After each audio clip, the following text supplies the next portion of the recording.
मिले जब राम सिया को टहलते बाग फुलवारी,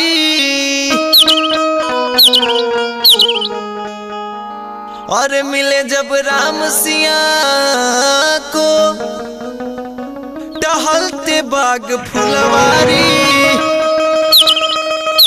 अरे राम सिया को अच्छे लगे और सिया राम को प्यारी।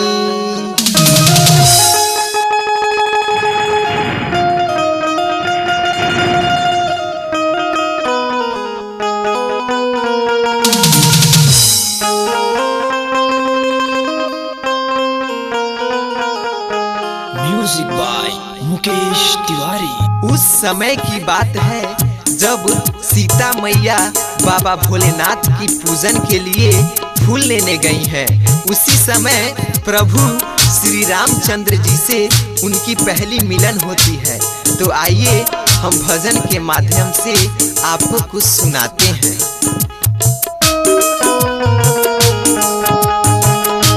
प्रेम से बोली राम लला की जय।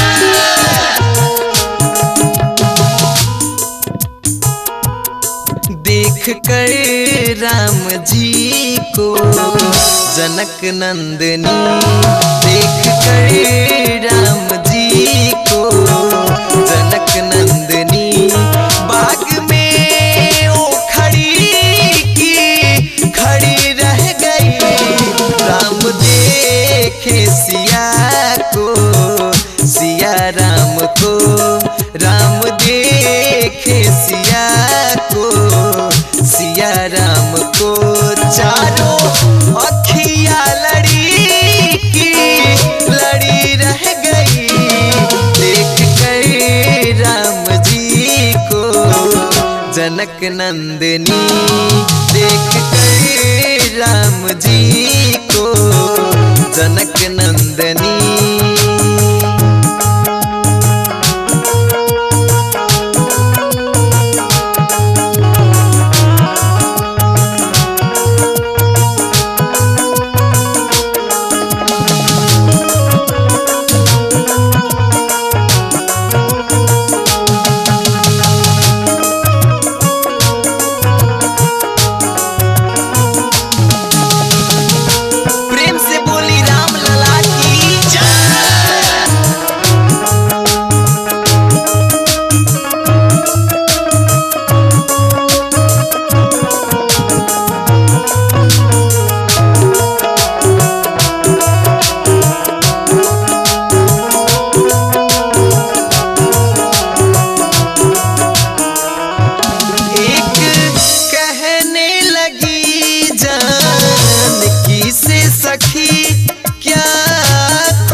सिया राम की जोड़ी।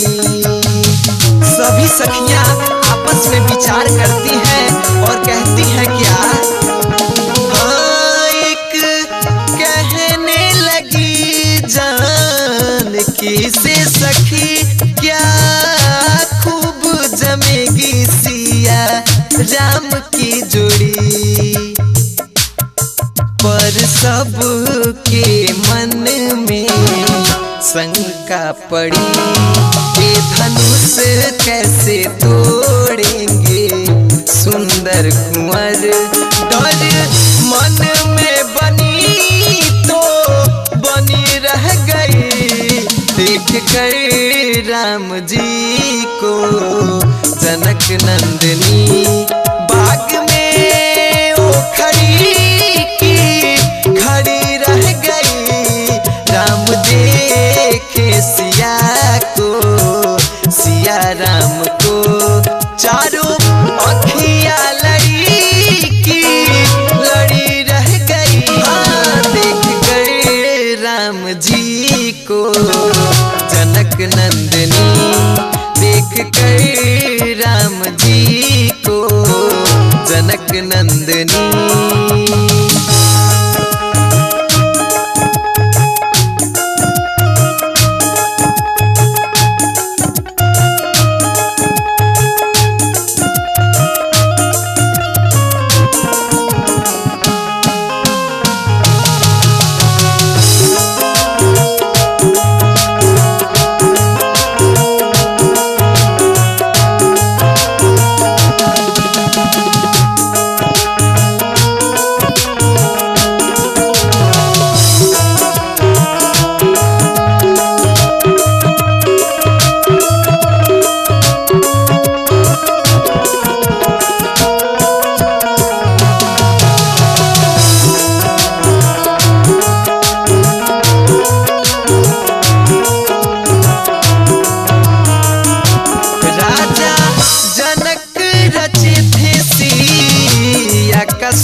दोनों राजकुंवर।